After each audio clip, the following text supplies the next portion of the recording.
84 कोटि योनियों में भटकने के बाद जीवन चक्र का आरा केवल एक बार ही मनुष्य रूप में आता है, और इस एक बार में मूर्छा एवं अज्ञानवश भगवत स्वरूप होने की संभावना खो जाए और खो जाने की पूरी अवस्था है, तो क्या पुनः 84 कोटि योनियों में भटकना पड़ेगा?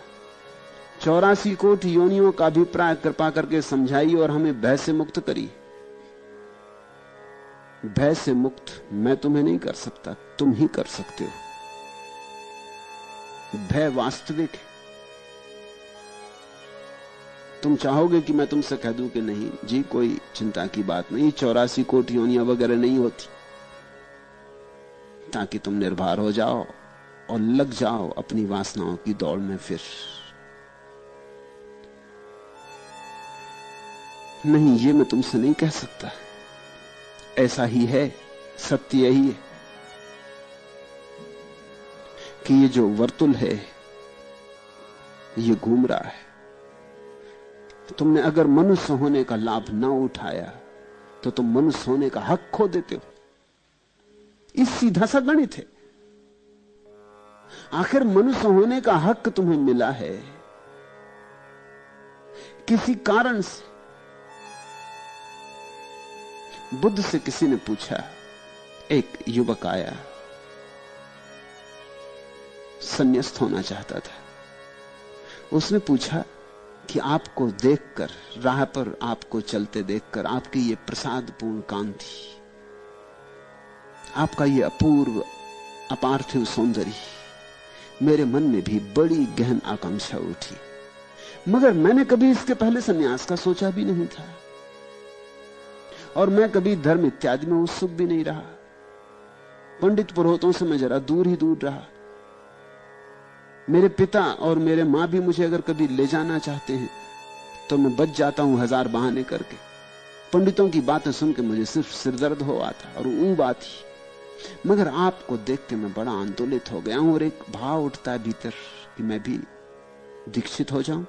मगर ये मेरी समझ में नहीं आता कि अनायास, पीछे कोई सिलसिला नहीं है, कोई श्रृंखला नहीं है, अनायास इतनी बड़ी बात होने की मेरे मन में कैसे कामना आ गई। बुद्ध ने आंख बंद की और उसे कहा, युवक तुझे पता नहीं, तू पिछले जन्म में हाथी था, जंगल में आग लग गई थी और तू भागा जा रहा था, सारे पशु पक्षी भागे जा रहे थे।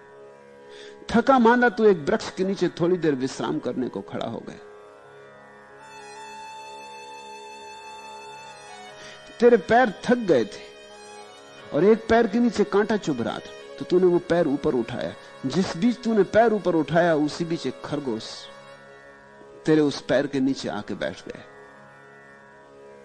तूने नीचे देखा, वो घड़ी ऐसी थी कि सारा जंगल आग से लगा था। वो मौका ऐसा था कि तुझे एक बात दिखाई पड़ी, हम सभी अपने जीवन के लिए भागे जा रहे हैं, ये खरगोश भी बेचारा भागा जा रहा है। मैं थक गया, मैं हाथी हूं, तो ये भी थक गया, और ये किस निश्चिंतता से मेरे पैर के नीचे बैठा, जो मैंने उठाया हुआ मैं रखूंगा पैर नीचे तो ये मर जाएगा। वो घड़ी ऐसी थी कि तू अपने जीवन के लिए इतना उत्सुक था, तेरी जीवेष्णा इतनी प्रबल थी कि बच जाऊं, कि तुझे ये लगा कि जैसे मैं बचना चाहता हूं वैसे सभी बचना चाहते। तुझे बड़ा बोध हुआ और तू पैर वैसा ही उठाए खड़ा रहा, और वो खरगोश नीचे निश्चिंत बैठा रहा। जब खरगोश हट गया तब तूने पैर नीचे रखा, लेकिन पैर अकड़ गया था, तू नीचे न रख पाया, गिर पड़ा। खरगोश तो बच के निकल गया, लेकिन तू उस जंगल में लगी आग में जल के मर गया।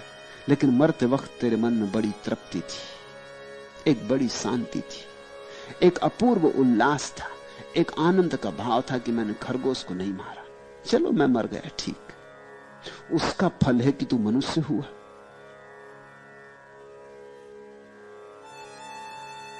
बुद्ध ने कहा, तूने वो जो करुणा दिखाई, उस करुणा के कारण तू मनुष्य हुआ। उसी करुणा के कारण तेरे भीतर ये बीज पड़ गया। बुद्ध कहते थे, जिसके जीवन में करुणा हो उसके जीवन में प्रज्ञा आती, बोध आता। और जिसके जीवन में प्रज्ञा हो उसके जीवन में करुणा आती। ये एक ही सिक्के के दो पहलू। तो जो व्यक्ति ध्यान को उपलब्ध होकर प्रज्ञा को उपलब्ध होता है उसके जीवन में महाकरुणा आ जाती, और जिसके जीवन में करुणा की थोड़ी सी भी गंध हो वो आज नहीं कल समाधि में उत्सुक हो ही जाएगा। उस करुणा के कारण आज राह पर चलते मुझे देखकर तेरे मन में यह भाव उठा। ये अकारण नहीं है, इसके पीछे श्रृंखला है। मैं तुमसे कहता हूं कि तुम मनुष्य हो, यह अकारण नहीं है। कुछ किया होगा, कुछ हुआ होगा। अनंत अनंत यात्रा पथ पर तुमने अर्जन किया है मनुष्यत्व, यह अर्जित है। लेकिन ये अवसर ही है, ये तुम्हारी कोई शाश्वत संपदा नहीं है। तुम इसके मालिक नहीं हो गए। ये क्षणभंगुर है, ये आज है और कल चला जाएगा। जैसे अर्जित किया है वैसे ही गंवा भी सकते हो। अगर एक हाथी करुणा के कारण मनुष्य हो सकता है तो एक मनुष्य कठोरता के कारण हाथी हो सकता है। ये तो सीधा गणित है। अगर एक हाथी करुणा के कारण मनुष्य होने की क्षमता पात्रता पैदा कर लेता है तो तुम कठोरता के कारण, हिंसा के कारण, क्रूरता के कारण पशु होने की क्षमता में उतर ही जाओगे। जाओगे कहां? और वर्तुल घूम जाएगा, चाक घूम गया, आरा नीचे जाने लगा। फिर लंबी यात्रा है, क्योंकि आरा तभी वापस लौटेगा जब पूरा चाक घूम जाए। ये जो 84 कोटियों की बात है ये एकदम अवैज्ञानिक नहीं है। और ये 84 करोड़ योनियों की जो बात है ये केवल कोई पौराणिक आंकड़ा भी नहीं है, ऐसा ही है। अब तो वैज्ञानिक धीरे धीरे धीरे खोज करते करते इस नतीजे पे पहुंच रहे हैं कि हिंदुओं का आंकड़ा शायद सही सिद्ध होगा। इतनी ही कोटियां हैं, अभी तक इतनी पूरी नहीं हो पाई हैं, लेकिन रोज खोज हो रही। पहले तो ईसाई हंसते थे कि 84 करोड़ योनियां दिखाई कहां पड़ती। चलो होंगी लाख, 2 लाख, 50 लाख, करोड़ मान लो, मगर 84 करोड़ योनियां दिखाई कहां पड़ती। लेकिन अब संख्या करोड़ों में हो गई, क्योंकि बहुत योनियां हैं जो अदृश्य, बहुत से छोटे कीटाणु हैं, सूक्ष्म कीटाणु हैं जो अदृश्य, अब उनकी भी गणना हो रही। धीरे धीरे करोड़ों पर संख्या पहुंच गई। और अब तो वैज्ञानिकों को लगता है कि शायद हिंदुओं का आंकड़ा 84 करोड़ सही सिद्ध हो जाए। कम तो नहीं होंगी, ज्यादा भला हो। इतनी बात अब साफ हो गई है, जितनी नवीनतम शोधें हुई हैं उनसे बात साफ हो गई कि प्राणियों के होने के ढंग ज्यादा तो हो सकते हैं, कम नहीं हो सकते। अभी आंकड़ा पूरा नहीं हुआ है, लेकिन हो जाएगा आंकड़ा पूरा। ये पूरा वर्तुल है, ये 84 करोड़ आरे और इनका पूरा चाक है। ये चाक पूरा घूमता। एक बार तो मनुष्य होने के आरे पर ऊपर आए, शिखर बने। मनुष्य शिखर है। अगर वहां से छलांग लगा ली तो लगा ली, क्योंकि वहां थोड़ा बोध है, बहुत थोड़ा। मनुष्य होने में ही इतना थोड़ा बोध है कि यहां से भी चूक जाते हो तो फिर और हाथी, घोड़े, कुत्ते होने में तो फिर बोध और खो जाएगा। फिर वहां से तो चूकना निश्चित ही है। तो मैं तुम्हें भय से मुक्त नहीं कर सकता, तुम ही भय से मुक्त कर सकते हो। मत चूको, भय खत्म हुआ। भय का उपयोग कर लो। इसको भय क्यों समझो, इसको सत्य समझो।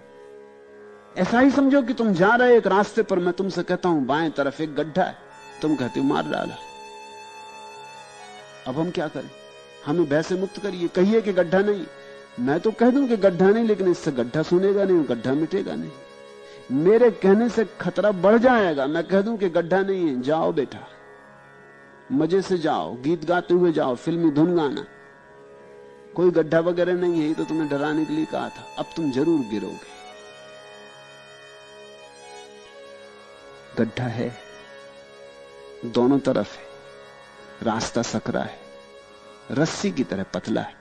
जैसे रस्सी पे चलते नट को देखा ना, अब गिरा तब गिरा, ऐसा ही जीवन है। खतरा यहां है ही, इसको भय मत समझो। ये सच्चाई है, इस सच्चाई का उपयोग कर लो, इस सच्चाई के ऊपर उठ जाओ। इस मनुष्य जीवन के अवसर को खो मत। अजहूं चेत गंवार, अब भी जागो। ये अवसर बड़ा बहुमूल्य है।